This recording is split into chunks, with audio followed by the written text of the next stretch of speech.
Hi guys, welcome. My name is Mary and I have a podcast that's called Get the Map Out, and it's the same name as this channel as well.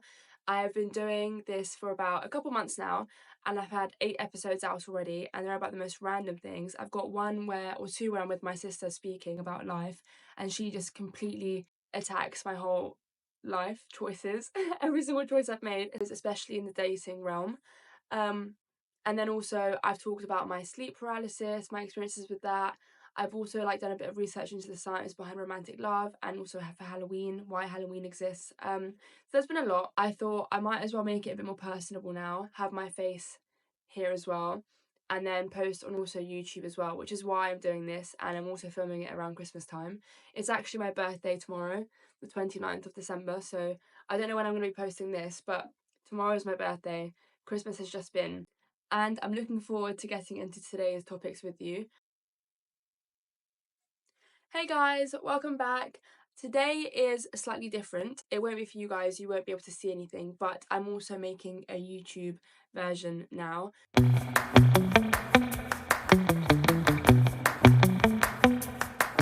don't know how people edit though. I'm not sure how they edit, if they do both, how they edit for both Spotify and for YouTube, because I think it's a bit of a different intro each time. But today's topics I'm quite excited about. They're all random thoughts that have come to my head across the past few days and also weeks as well.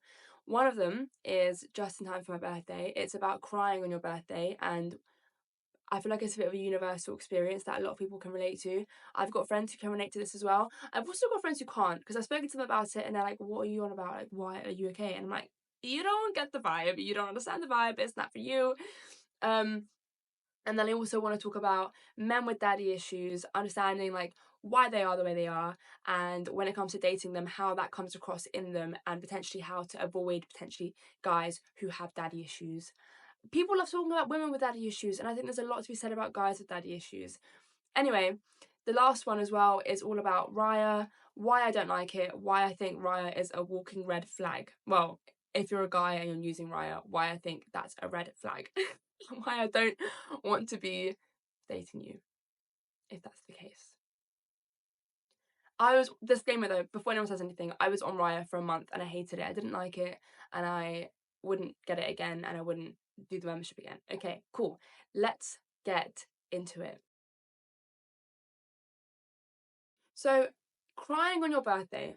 When it comes to this topic, I feel like it's a sort of thing where people either get it or they don't, and if they don't get it, they think you're strange and very peculiar, and if they do get it, it's like, oh my god, I've connected with another human being who understands who I am and why I am. And I'm not sure if this is like a gendered thing. I'm not sure if it's just for the women who I know who've done this. I've not actually spoken to the men in my lives about it, but so every year for the past however many years, maybe like the past 10 years, I have had this continuous thing where every time on my birthday during the day I start crying. It's always during the day as well, and it's before I've met my friends and before I've gone out to leave my house, and it's when I have a moment to think and I pause and there's a few things that run through my head. One is that this is the day, however many moons ago, I was born. And I was born alone. You get support, you get pushed out by doctors and all of that, and your mum's doing all the work, but you come out alone of the womb. You come out of the womb alone. You come out of the womb alone. And when you die, you will die alone. You will go through that journey into the unknown alone.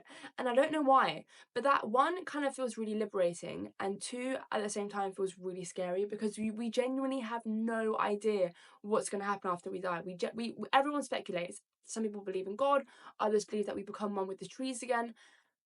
I don't know what the answer is, but all I know is we go through that journey of death and discovery of the beyond alone, and I find that terrifying, and I'm always reminded of it on my birthday. So it's a bit of an existential crisis, I guess, if you will.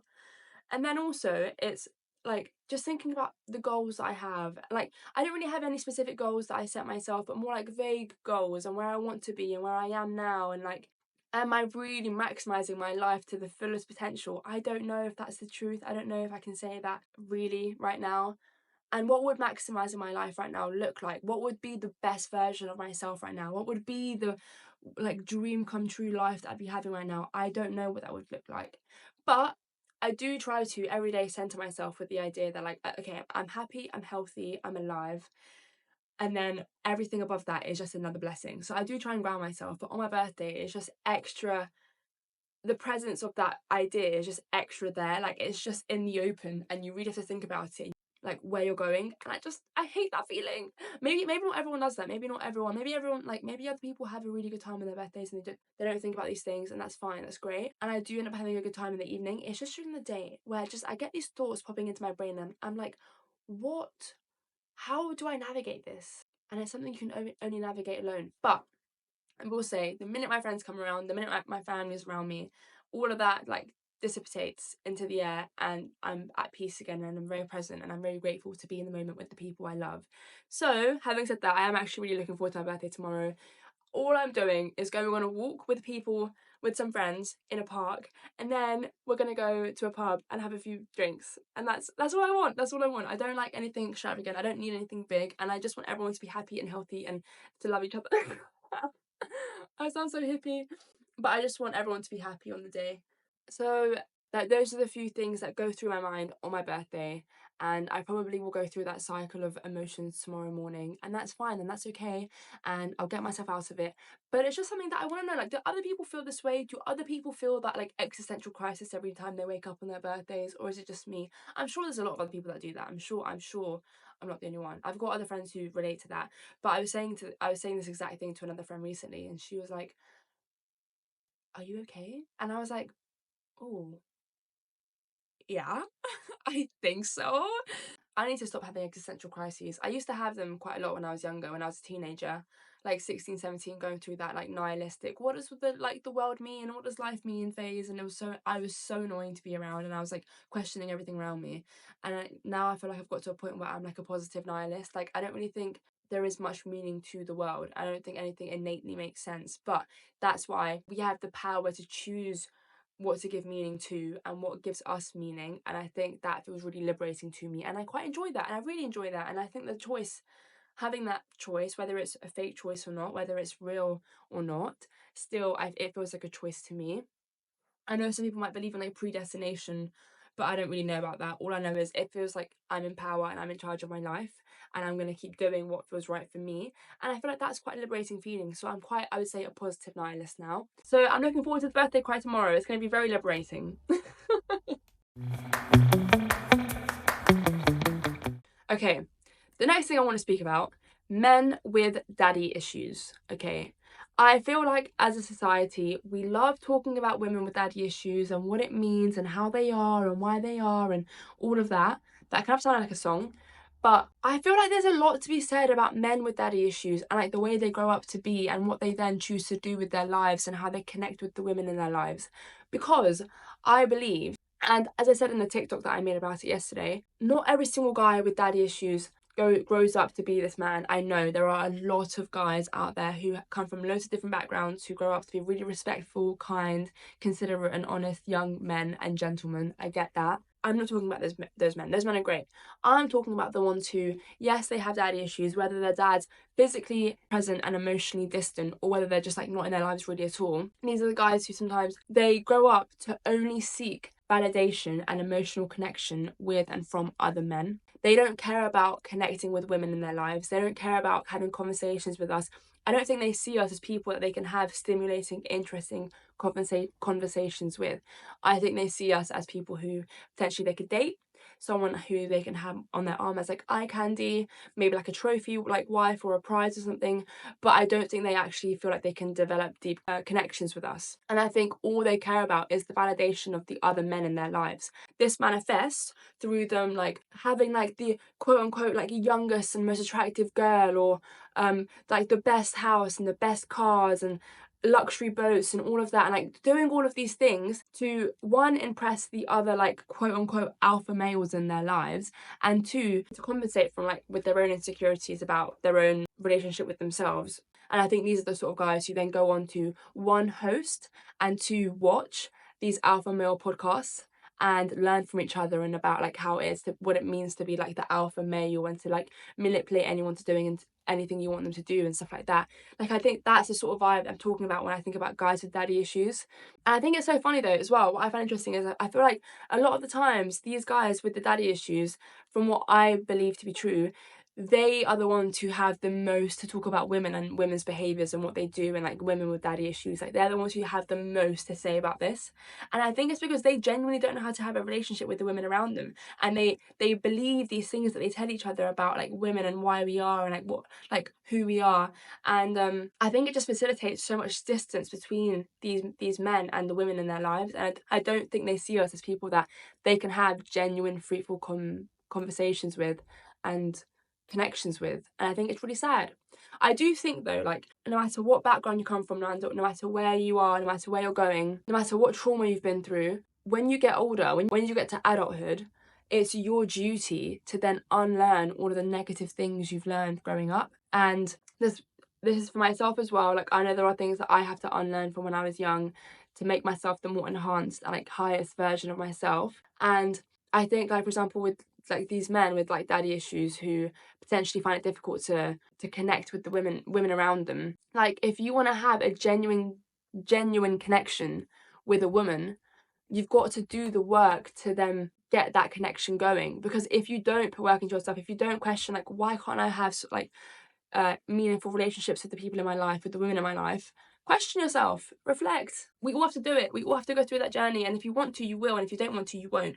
But the problem, I think, is with a lot of these men is that they are sold the idea, and I don't know why, I don't know how, but they're sold the idea that women aren't for connecting with. We're not there to connect with. We're there to like sit pretty, look cute, and that's it. I think I read an article about this like a couple years ago, and the person, I forgot what the name was, but they were saying, they used the word homoerotic, and they were basically explaining how like these sort of men, it's unfortunate that they are physically attracted to women, but they are not emotionally attracted to us, and actually they're emotionally attracted to other men. They don't see women as people that they can emotionally connect with. And I think it's a really negative cycle, because I think they like learn these things about women, and they learn this mindset towards women and how to like treat us and how to talk to us, and then they kind of facilitate that by doing the exact same thing, and they don't really take the time to question like, maybe women are interesting, maybe they are interesting, maybe we can connect, maybe there is conversation there, maybe I can learn from her, maybe she can learn from me. I think there's a bit more of that, then we can create solid relationships. But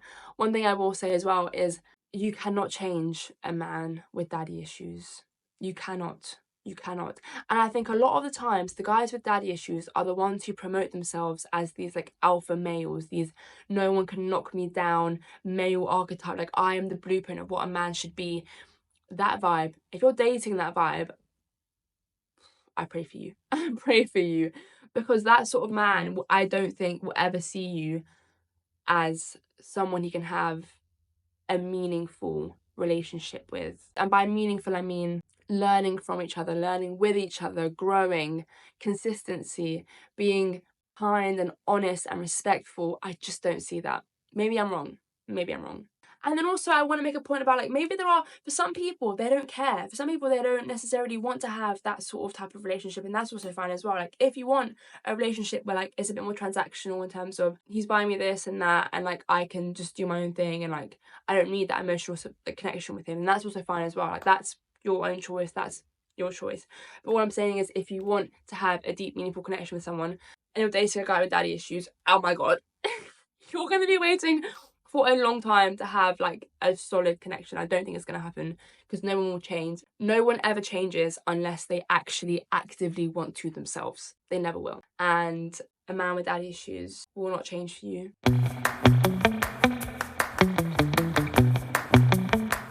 Okay, the last topic I have is about Raya.